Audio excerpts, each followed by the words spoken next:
Hello everyone and welcome back to another Figurehead Reviews video, and today we are taking a look at the Marvel Legends Black Cat from the Kingpin Build-A-Figure wave. Here we have Black Cat and all of her accessories displayed in the front window. We get the Spider-Man name there, the Black Cat name there. We get a Spider-Man logo up at top. We get some very cool artwork here of Black Cat on the sides. On the back we get a product shot as well as all the other figures needed in this wave to complete the Kingpin Build-A-Figure. And at the top we have the read-up. Sometimes Spider-Man's ally and sometimes his enemy, Felicia Hardy prowls the city as Black Cat. And down at the bottom we do have the UPC code so you can check with your local retailer to see if they have this in stock. But enough about that, let's get this open and take a look at the Black Cat.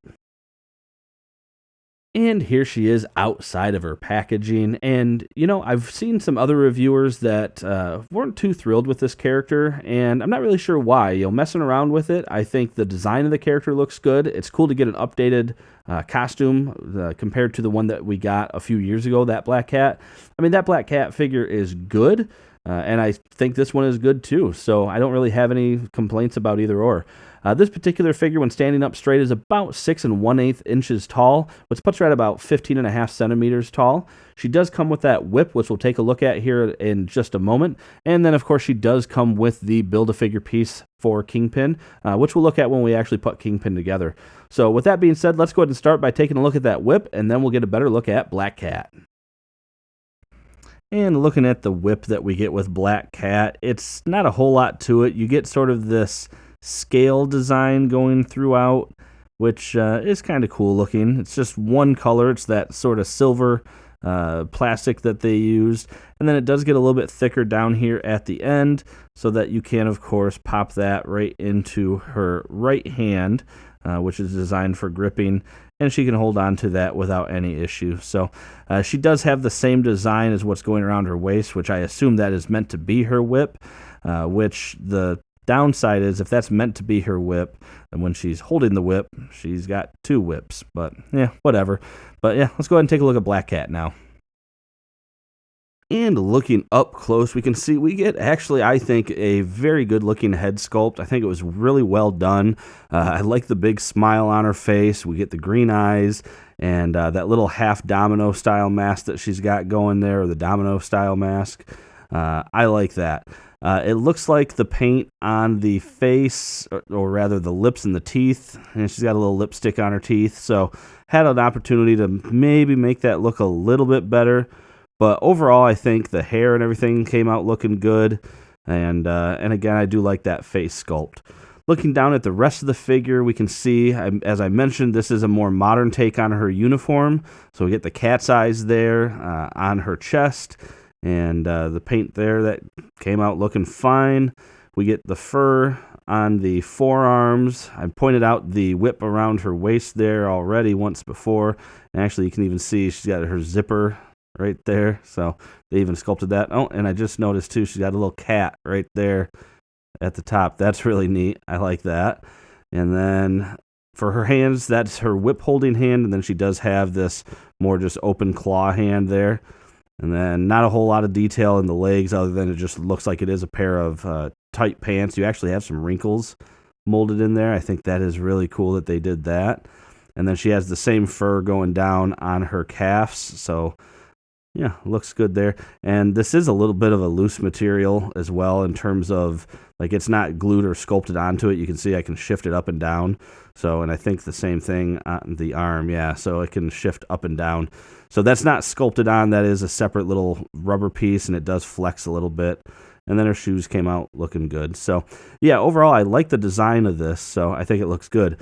Looking at the articulation, so the head can go side to side, but her hair, as you can see, is going to get in the way. She can look down very far, but her hair, again, is going to look a little weird that way, and can't really look up because that hair is in the way. There's actually a little bit of turn that you can do there, a little rock, so that's not bad. She's got a little wobble. You have arms that can come up very far, so you can go all the way up with the arms. Of course, you have full rotation. There's no bicep swivel, but you do have a single jointed elbow, and that has a swivel in that. And then you do have a rotation and hinge in both of the hands. And this one is the I'm going to look up the medical term to see what this is called, but it's a different style hinge there. So you can see that. She does have a diaphragm joint that it's a little stiff to turn. I'm sure I could turn it if I wanted to. I just don't want to. I feel like I'm forcing it. But you have a lot of range of motion on that. You can look down, not too bad, and can look up, not too bad, but you can see a good amount of motion. You have legs that can come apart pretty far, kick forward, not too bad, backwards, not much at all, upper thigh cut, double jointed knee. There is no boot cut or anything like that, but you do have a hinge and ankle pivot. And here is Black Cat with her Ultimate Green Goblin Wave counterpart, Black Cat. And I still like the other version, the Green Goblin Wave Black Cat. The one thing I am super thankful for, and I can't even remember the last time Hasbro gave it to us, is this one has those heels, which makes it so difficult to have her standing up. So I'm super thankful that we've seen less and less of that, and we can see that there is a little bit of a height difference between these two, probably because of those heels. And actually, this is using the larger body sculpt for the females. But again, it's a design that still holds up, but I do like having this updated version. So I think that's pretty cool. And finally, we have all the figures in this wave standing next to each other, starting at the left with Puma, followed by Black Cat, Silver Sable, the Kingpin Build-A-Figure, Night Thrasher, the Six-Armed Spider-Man, the Symbiote Spider-Man, and Red Goblin. And that about does it for this review, everyone. So overall, I actually don't mind that we got this figure. Even though we got a Black Cat figure not that long ago, the updated costume design and I think the head sculpt, just both together, look very good. So yeah, I'm okay with it. Not a whole lot else to say, though. It is a standard female body mold, so eventually someday maybe we'll get the double jointed elbows. But until then, this still looks good. I am glad that we don't have those heels that we had on the last Black Cat figure. But anyway, as I said, that is it for the review. So please hit that like button if you like this review. Make sure to hit that subscribe button for more content just like this. And aside from that, thanks for watching my video and have a great day.